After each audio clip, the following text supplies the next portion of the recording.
voy a explicar la segunda parte del tema 4, que era el tema de los modelos compartimentales, la cinética de los procesos farmacocinéticos y los parámetros farmacocinéticos. En primer lugar, hay que pensar de que uno cuando administra un fármaco, las concentraciones plasmáticas del fármaco van variando. Si bien muchos procesos suceden al mismo tiempo,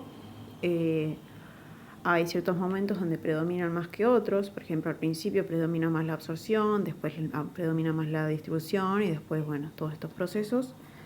Y si medimos la concentración plasmática en el tiempo, en el caso de una administración de tipo extravascular, lo que va a suceder es que vamos a obtener una curva así de concentración plasmática en el tiempo, la cual tiene esta forma y es así porque empieza en el 0, porque tiene un proceso de absorción, después llega a la concentración máxima, la cual es un parámetro farmacocinético, y la Tmax es el tiempo máximo también.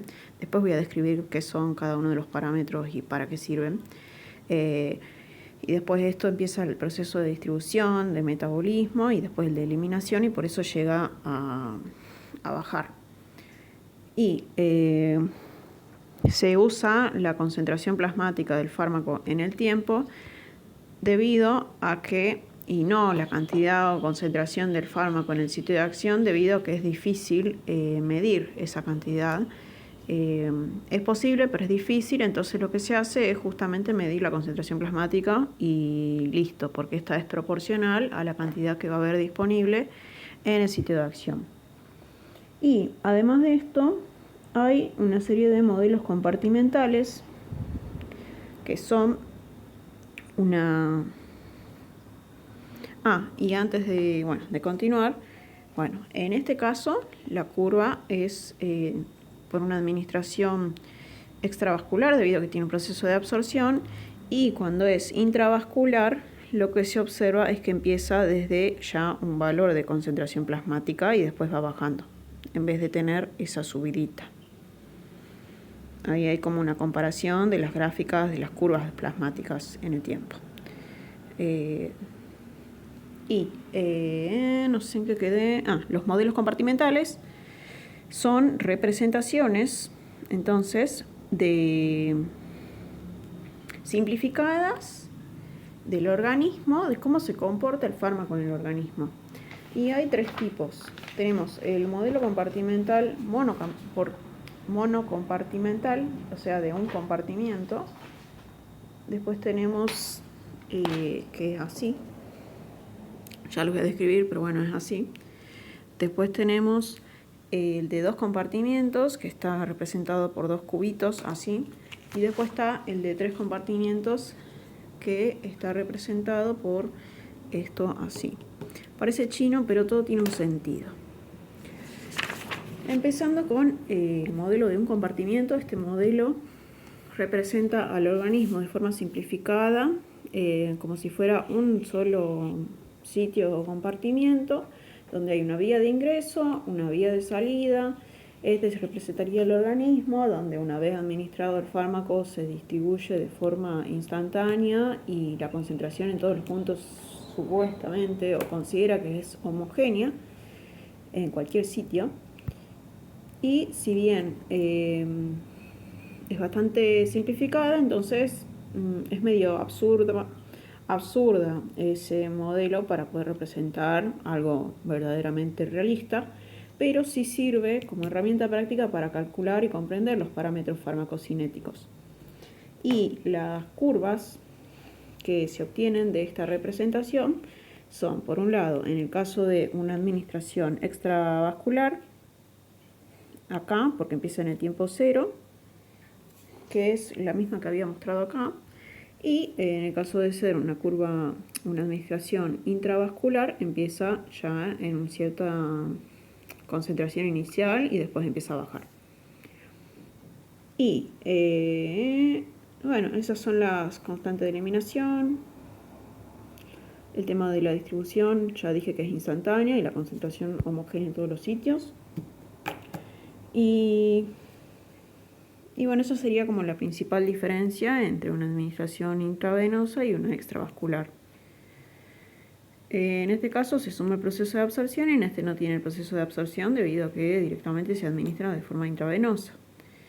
Y bueno, como ya dije, la concentración a tiempo cero ya tiene un valor.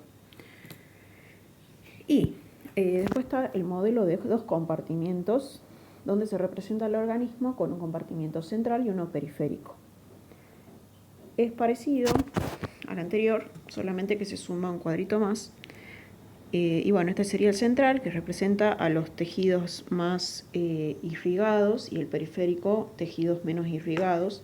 El central está formado, por ejemplo, por la sangre, por el plasma y por los tejidos más irrigados, y este por los demás tejidos y órganos.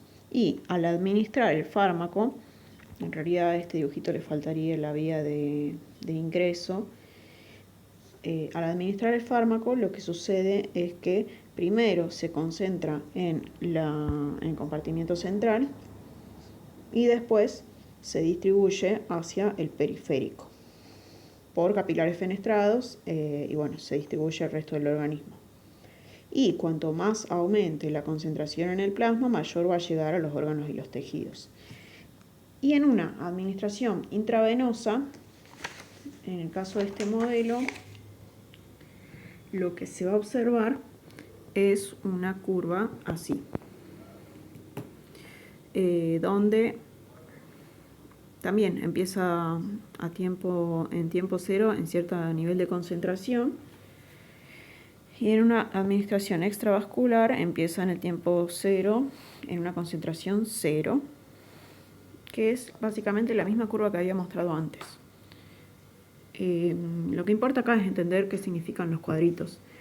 Esto es lo mismo que había descrito recién, que era el modelo de los dos compartimientos. Acá tenemos el central, el periférico, la vía de entrada, que es la dosis intravascular, en este caso, debido a que estaba hablando de la intravascular en este caso, o extravascular, es la única diferencia. Después están las constantes, constante de distribución, constante de redistribución cuando va del periférico al central, y después está la constante de eliminación, que sería la concentración de fármaco que se va eliminando. Y estas son las curvas de concentración plasmática en el tiempo y son resultantes de cada tipo de administración. En el caso de intravascular, esta extra. Y bueno, esta es la de escala aritmética. Después tenemos otra, que es la de escala semilogarítmica, donde se pueden observar dos rectas en el caso de este modelo. Que es la recta de donde se representa la fase de distribución, esta es una administración intravascular, y la fase de eliminación. Después en el modelo tricompartimental se suma una cosita más que ya voy a mostrar lo que sucede. En la fase alfa, lo que pasa es que predomina la distribución, y en la beta predomina la eliminación. Y bueno, eso básicamente. Después está el modelo de tres compartimientos, el cual se lo representa así. Es parecido al de 2, solamente se suma un cuadrado más, y lo que pasa es que el compartimiento periférico, o sea, tenemos el compartimiento central y el compartimiento periférico superficial y el profundo. Y, superficial y profundo, tenemos la vía de entrada, que sería, entrando en este cuadrito. Acá está el de la dosis, algo así. Esto es lo mismo, solamente que está más simplificado. Y bueno, se administra el fármaco o la dosis del fármaco, y del compartimiento central se distribuye. Estas son las constantes de transferencias hacia los diferentes compartimientos periféricos, superficial y profundo. Que bueno, el superficial está constituido por la circulación capilar, por los capilares fenestrados. O sea que ahí difunden rápidamente después de entrar a la circulación general. Y después está el profundo, que es determinado por la circulación capilar de tejidos pocos permeables, como el músculo, grasas. En este caso son tejidos más irrigados, o con irrigación mayor en comparación a este. Entonces en este difunde más rápido y este difunde un poco más lento.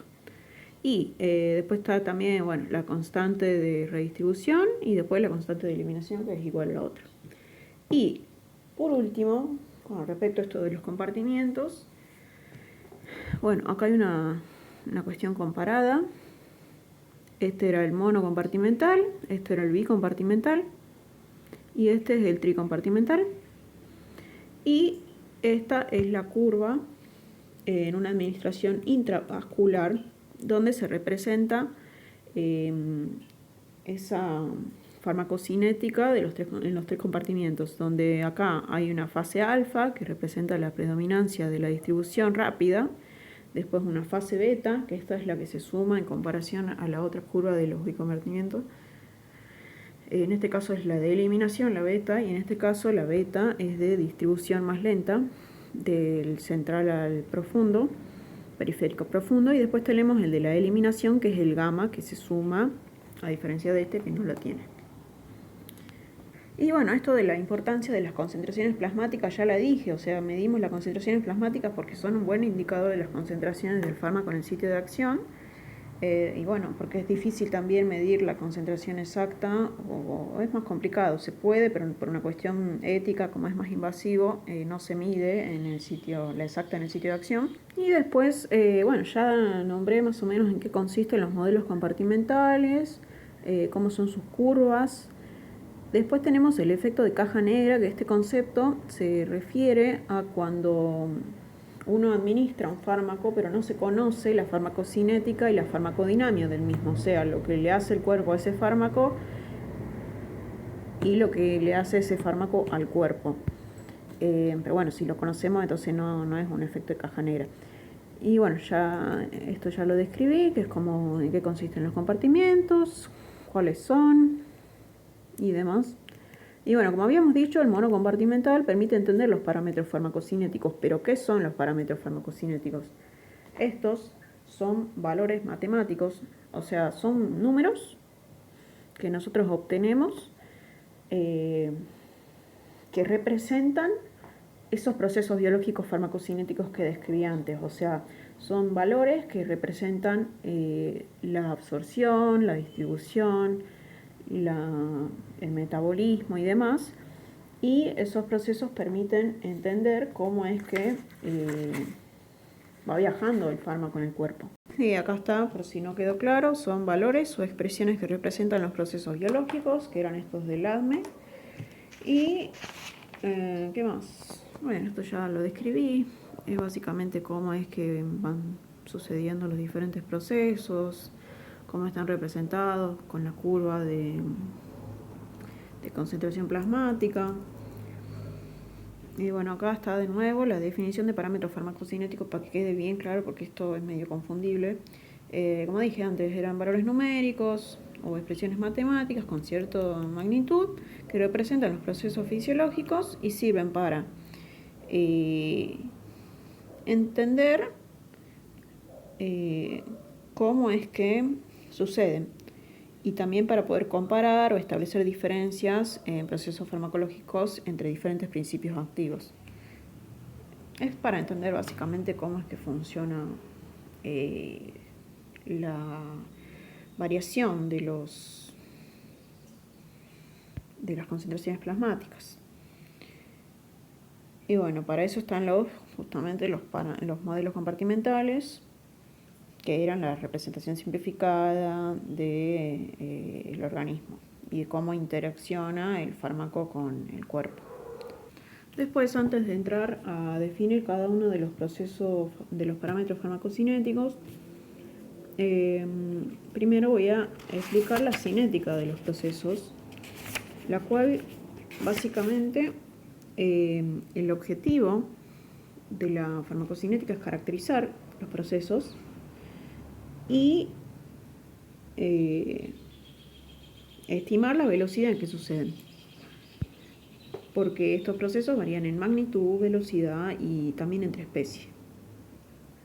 Y la velocidad es la relación entre la transferencia de un determinado número de moléculas, o sea, entre la cantidad de un fármaco y el tiempo transcurrido. Y esta velocidad de transferencia de un fármaco puede clasificarse de 3 formas, que se conocen como órdenes de los procesos farmacocinéticos. Tenemos procesos de orden 1, de orden 0 y orden mixto. El proceso de orden 1 es, así son la mayoría de los procesos farmacocinéticos, y hacen referencia a la velocidad, absorción y distribución o eliminación de un fármaco. Este proceso de orden 1 es el caso más común de la velocidad de transferencia y si hay, por ejemplo, una saturación de los sistemas de eliminación o transporte, ahí se considera que el proceso es de orden 0, pero si no, la mayoría de las veces se asume de que el proceso es de orden 1. La velocidad de absorción, distribución y eliminación se considera que el proceso es de orden 1. Y esto significa que la velocidad eliminada o transferida es proporcional a la cantidad que va a haber en el sitio de eliminación o de transferencia. Entonces, lo que sostiene este proceso de orden 1 es que la velocidad de transferencia o cantidad de moléculas transferidas por unidad de tiempo disminuye a medida que el tiempo transcurre. Y entonces, a mayor cantidad de fármaco presente en el sitio de transferencia, mayor se va a eliminar o se va a transferir. Y en este tipo de procesos de orden 1, las concentraciones plasmáticas describen una curva de eliminación que es exponencial. Así. Y se la describe con una panza para abajo, donde al principio la concentración es muy grande y después cae. Porque bueno, ahí va disminuyendo, o sea, a medida que va disminuyendo la concentración, también va disminuyendo la cantidad, o sea, a medida que disminuye la cantidad en el sitio, también disminuye la cantidad transferida o eliminada. Y después hay un proceso de orden 0, el cual sucede cuando hay una saturación de los sistemas de eliminación y demás. Por ejemplo, en una intoxicación con alcohol etílico, lo que pasa es de que los mecanismos de eliminación o transferencia se saturan, entonces las concentraciones, o sea, la velocidad de transferencia no es que es proporcional a la velocidad, digamos, de la cantidad eliminada. Claro, la velocidad eliminada o transferida no es proporcional a la cantidad presente en el sitio, sino de que la cantidad transferida o eliminada es la misma en todo momento, debido a que están saturados esos mecanismos. Es constante, entonces la velocidad, en el caso del orden 0, es constante e independiente de la cantidad inicial de medicamento. ¿Y qué más? Bueno, esto sucede en casos de intoxicación. Y esto sucede porque la capacidad de metabolismo, el número de enzimas que van a metabolizar ese fármaco, por ejemplo, es limitado. Entonces hay un cierto punto donde la cantidad va a ser constante e independiente. Y entonces acá la curva que representa este tipo de orden es así, es de tipo recta. Y después están los procesos mixtos que no nos interesan. Y bueno, para poder terminar de entenderlo, voy a leer esto. Sucede principalmente en los procesos de intoxicación cuando la cantidad no es la dosis terapéutica, sino que está en exceso. Por ejemplo, una intoxicación con alcohol, el hígado supera la capacidad de metabolizarlo, y entonces no es que a mayor concentración, mayor volumen de eliminación, como en el orden 1, sino de que acá la velocidad de eliminación va a ser igual que la transferida. Por ejemplo, a tiempo cero, 100 moléculas, a 1 hora se van a eliminar 90 y en 2 horas van a quedar 80 y así. Entonces, por cada hora se eliminan o se transfieren 10 moléculas. Y bueno, por eso es así. Después, la relación entre las concentraciones plasmáticas y la farmacocinética. Bueno, ya dije, digamos, que era la concentración plasmática, es la cantidad de fármacos que hay en el plasma en el tiempo. y esta es proporcional a la cantidad que hay en el organismo, como dije antes. Y los perfiles de concentración plasmática en el tiempo, según la vía de administración, van a ser diferentes y también el orden de los procesos van a ser diferentes. Esto es como una conclusión de lo que vine describiendo antes. En el caso de una administración intravascular, lo que va a pasar es que la curva va a ser así. En este caso, la distribución y la eliminación son de orden 1 y no tienen absorción. Después, en el caso de una administración intravascular en una perfusión o en una intoxicación, acá la absorción va a ser de orden 0, va a tener forma de tiburón. Sí, la absorción o la perfusión va a ser de orden 0 y la distribución y la eliminación de orden 1.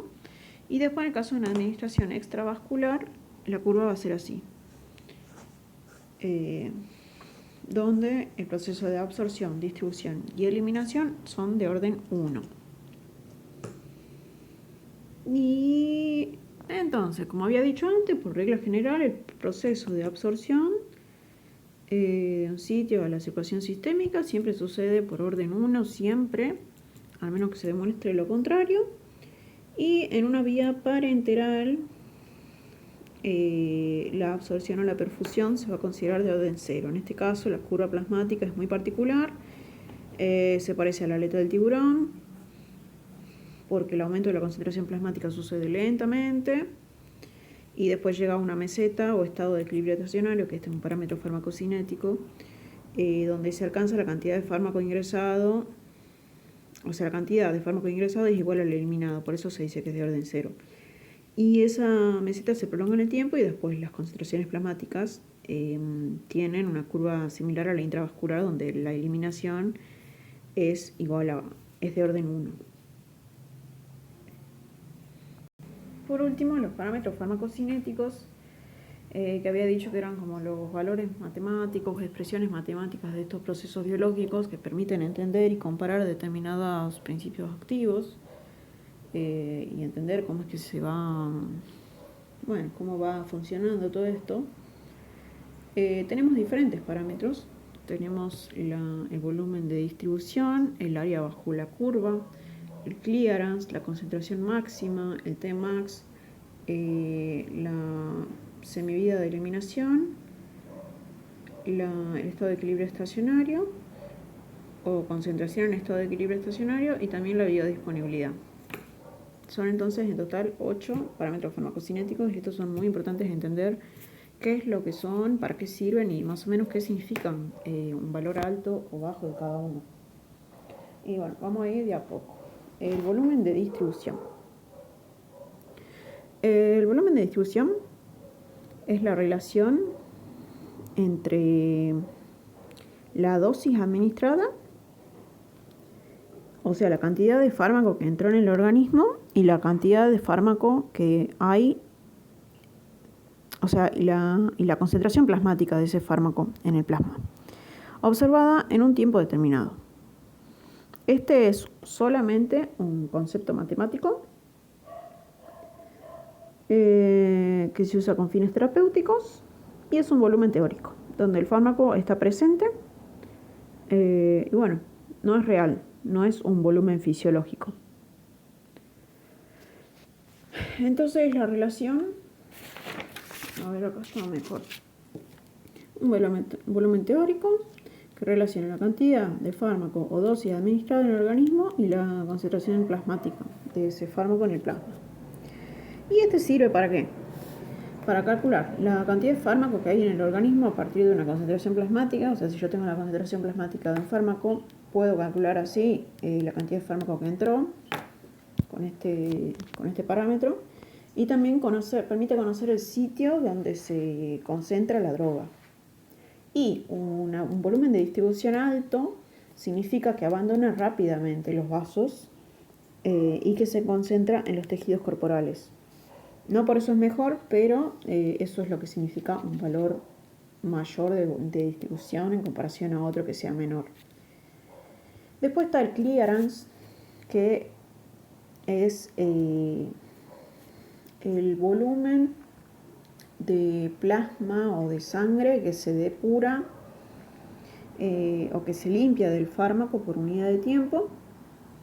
Este sí tiene una interpretación fisiológica y sinónimos de él son el aclaramiento corporal o la depuración.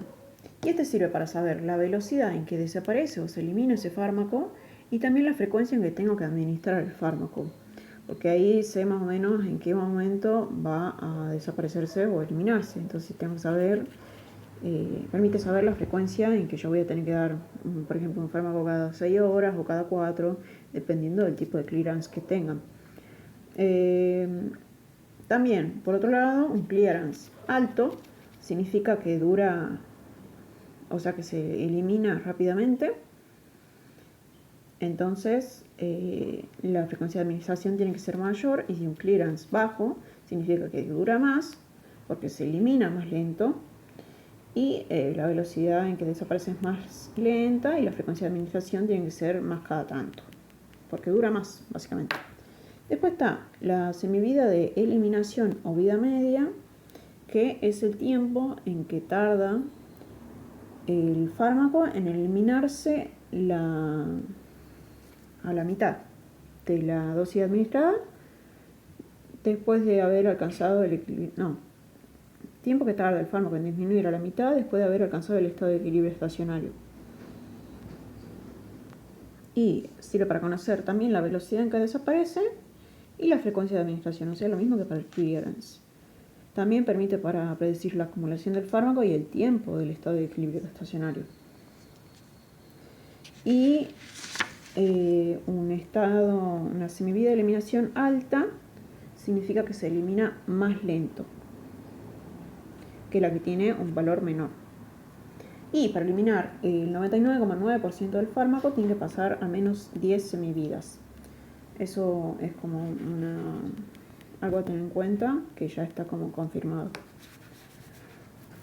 Después está la concentración plasmática máxima, la Cmax, que es la concentración máxima que llega el fármaco al finalizar la absorción del mismo. Sirve para evaluar la cantidad de fármaco que entró y también la velocidad en que se absorbió. Una Cmax mayor significa de que más cantidad llegó a absorberse. Y después tenemos la Tmax, que es el tiempo en que demora en llegar a la Cmax. Y sirve para indicar también la velocidad de absorción, al igual que la Cmax. Y un Tmax largo, a ver si tengo una gráfica. Sí, este es el Cmax. Este es el Cmax y este es el Tmax. Un Tmax que sea largo significa que se absorbió de forma más lenta, a comparación de un Tmax corto, que fue una absorción más rápida. Después está el ABC, que es la representación de la exposición total del organismo al fármaco. El ABC sería todo esto, o sea, todo esto abajo de la curva tendría que estar pintado de celeste, ese sería el ABC. Y bueno, como dije recién, es la representación de la exposición total del organismo al fármaco y sirve para indicar la cantidad de droga que ingresó al organismo y para evaluar su biodisponibilidad. El valor del ABC es proporcional a la cantidad presente en el organismo. Si es una ABC pequeña, significa que entró poco fármaco, y si es más grande, significa que entró mucha más cantidad.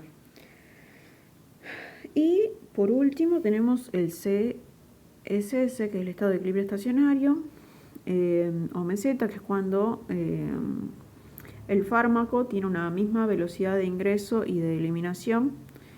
Esto sucede solamente en procesos de absorción de orden 0 y sucede después de dosis repetidas con intervalos constantes. Y en este caso tenemos esto, digamos, esta meseta en vez del pico de concentración plasmática. Por último tenemos otro concepto importante que es el tema de la... Bueno, acá están todos los parámetros, lo muestro nuevo por las dudas.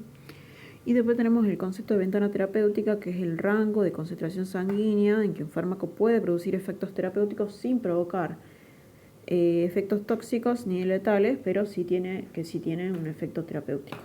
Y ahora voy a mostrar todos los parámetros que nombré recién y que describí recién. La mayoría. Tenemos la Cmax, la Tmax, el área bajo la curva, la semivida de eliminación, el volumen de distribución y el aclaramiento o depuración. Y bueno, faltaría acá el estado de equilibrio estacionario, pero esto sucede en los procesos de orden cero, en la absorción. Y eso.